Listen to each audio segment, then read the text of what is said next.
नमस्कार दर्शकों, मेरा यूट्यूब चैनल में आप लोगों का स्वागत है। गया धाम में अभी हम हैं और हमारे पुरोहित जी हैं श्रीमान कनक कटरिया जी।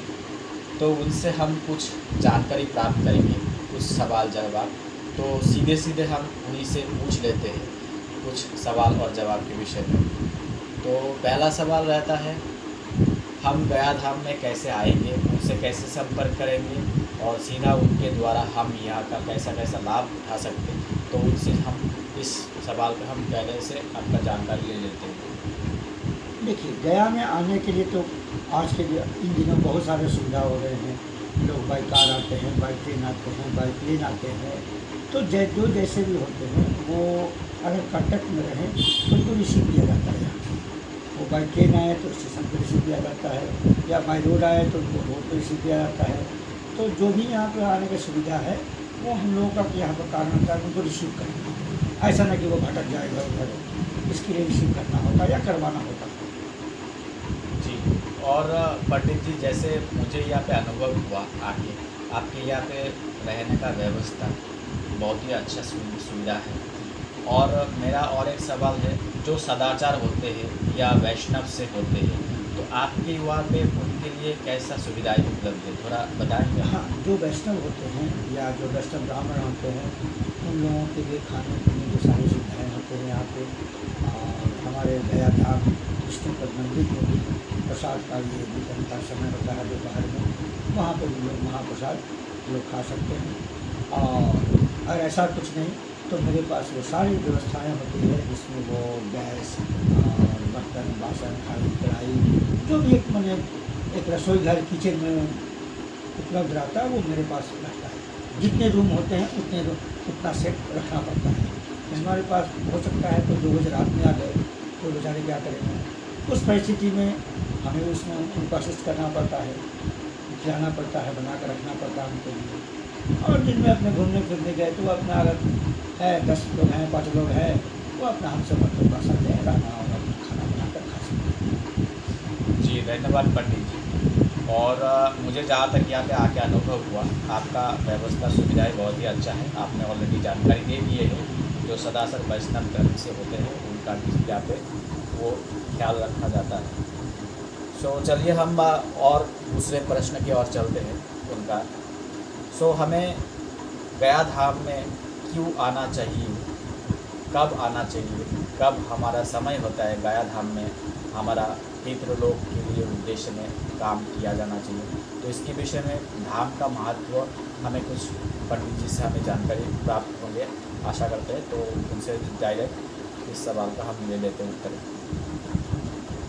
ऐसा है सुनील बाबू कि पितरों का श्राद्ध, यहाँ जिनके पिता एक्सपायर हो गए या गुजर गए, तो मरने के बाद उनके लिए उनके पुत्र गया में आकर उनको पिंडदान देते हैं। इसका उद्देश्य ये होता है कि हमारे पितृ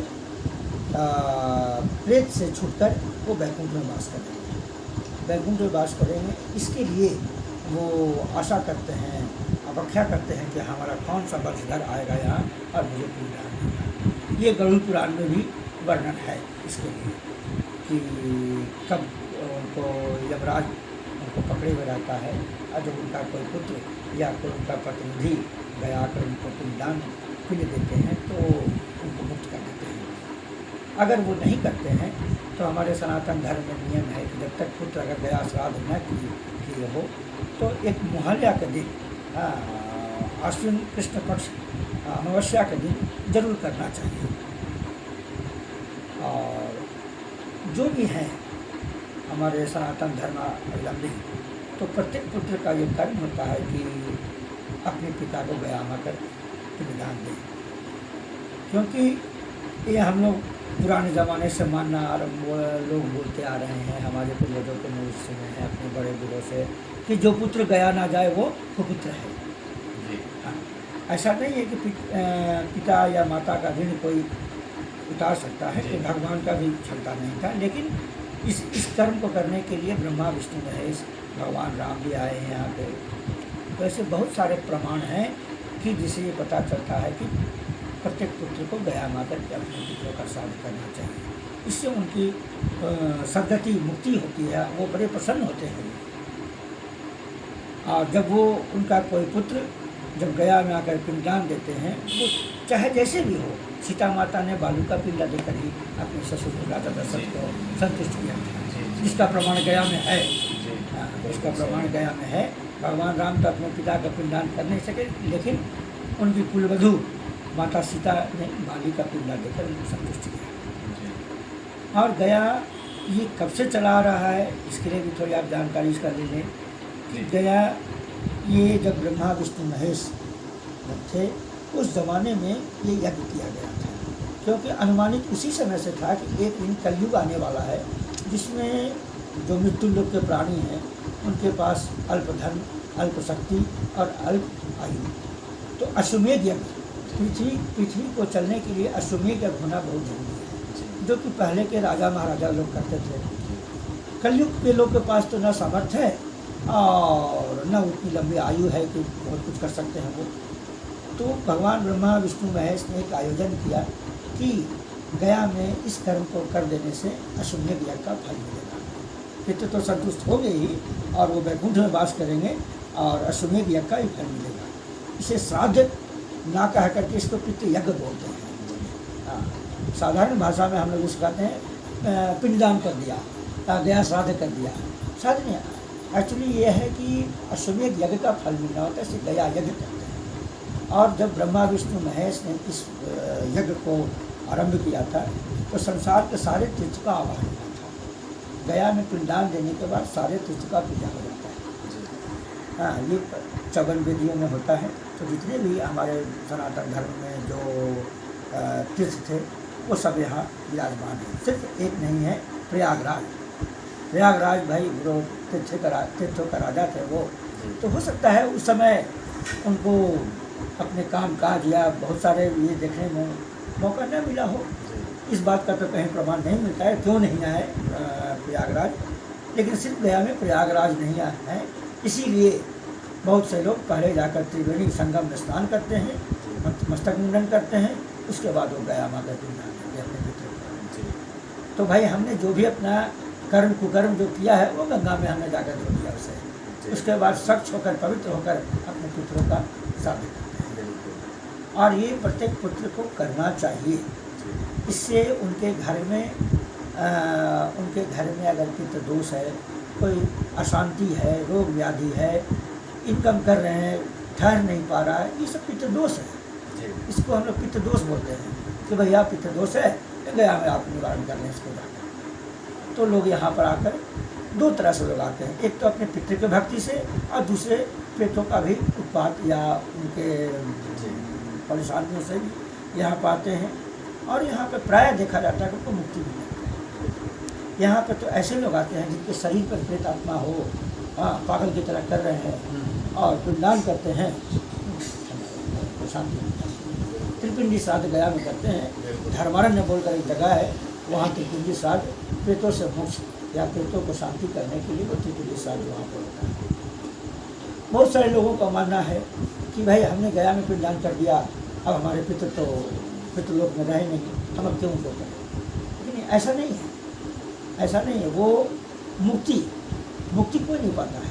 सांसारिक भाई सब लोग जानते हैं कि हम लोग 84 लाख योनि में जन्म लेते एक बार मनुष्य में आएंगे। लेकिन वो ऐसा है कि उनको मुक्ति जो मिलता है, मुक्ति शब्द मोक्ष शब्द होता है, वो यमराज से उनको मुक्ति मिलता है और वो वैकुंठ में विचरते हैं, आनंद पाते हैं, जिससे वो खुशी होकर अपने वंशजों को आशीर्वाद देते हैं।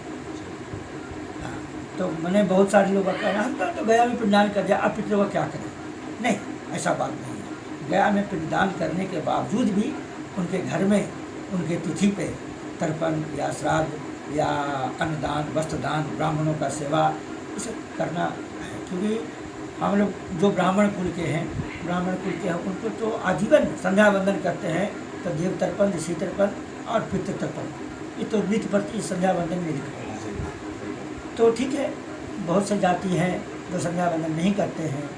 हाँ, या हमारे ब्राह्मण कुल में ही बहुत ऐसे लोग बिजी हैं जिनके पास समय नहीं है, नहीं करते हैं। कम से कम एक दिन तो करें, महालया के दिन। जी। महालया एक ऐसा दिन आता है कि उस दिन प्रेत आत्मा या यमराज जो है उनको छोड़ देता है कि जाओ अपने वंशजों से तुम कुछ दाना पानी ले आओ। जी।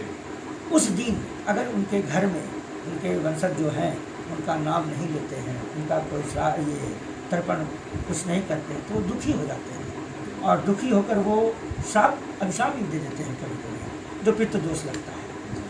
तो ये हमारे सनातन धर्म हिंदुओं का नियम है। नियम क्या माने, एक ये कहिए करना अनिवार्य है, इसे कहिए करना अनिवार्य है। पहले के लोग, हमारे पूर्वज लोग कम पढ़े लिखे होते थे, लेकिन इन सब चीज़ों पर ज़्यादा ध्यान देते थे, जिसकी वजह से वो बहुत खुश रहते थे। पहले एक कमाने वाले और 10 खाने वाले होते थे, वो बड़ा आनंद से जीते थे। लेकिन आज जन जन कमाने वाले हैं, फिर भी सुखी नहीं है। क्यों? कभी किसी ने देखा है देवता का पूजन करते हैं, मंदिर जाते हैं, मस्जिद जाते हैं, सब जगह जाते हैं, फिर भी दुखी क्यों हैं? तो हमारे पितृ दोष है, हमारे पितृ संतुष्ट नहीं है। देवता हमारे हृदय में वास करते हैं, लेकिन पितृ हमारे घर में वास करते हैं। हाँ, मैं क्या कर रहा हूँ, न कर रहा हूँ, क्या खा रहा हूँ, क्या पा रहा हूँ, सब देख रहे हैं। और उस परिस्थिति में उनका कोई नाम नहीं लेगा तो दुखी होंगे। और ये एक बहुत बड़ा यज्ञ है और भाग्य से लोग अपने पितरों को, एक प्रमाण और है कि भागीरथ ऋषि के 7 पुस्त से गंगा के लिए आवाहन के लिए तपस्या करते गए।